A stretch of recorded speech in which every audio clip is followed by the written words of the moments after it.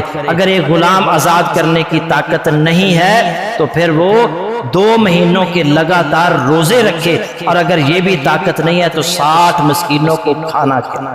اللہ رب العزت نے اس عورت کی دعا سن لی جو اللہ کے نبی صلی اللہ علیہ وسلم سے اپنے خاوند کے بارے میں شکایت کر رہی تھی۔ حضرت عمر فاروق رضی اللہ تعالیٰ عنہ کا دور حکومت تھا، عمر فاروق رضی اللہ تعالیٰ عنہ کچھ سرداروں کے ساتھ، وزیروں اور مشیروں کے ساتھ جا رہے تھے، راستے میں ایک عورت آتی ہے، انہیں روک لیتی ہے اور ان سے گفتگو شروع کر دیتی ہے۔ کافی دیر تک حضرت عمر فاروق سر جھکا کر اس کی بات سنتے رہے، کافی دیر کے بعد وہ عورت چلی گئی۔ لوگوں نے کہا اے امیر المومنین آپ نے اس عورت کی خاطر ہمارا بھی ٹائم ضائع کیا، ہم اپنا بھی ٹائم ضائع کیا، آپ کا وقت بڑا قیمتی ہے، آپ نے اس عورت کی خاطر اتنی دیر تک جو ہے نا اس عورت کی باتیں سنی ہیں۔ حضرت عمر فاروق رضی اللہ تعالیٰ عنہ فرماتے ہیں تم اس عورت کو نہیں جانتے، یہ وہ عورت ہے جس کی تو 7 آسمانوں پر سنی گئی تھی۔ اللہ کی قسم اگر یہ مجھے رات تک کھڑا رکھتی تو میں اس کی بات سنتا رہتا، ہاں نماز کا وقت ہوتا تو اس سے اجازت لے کر نماز پڑھنے جاتا پھر واپس۔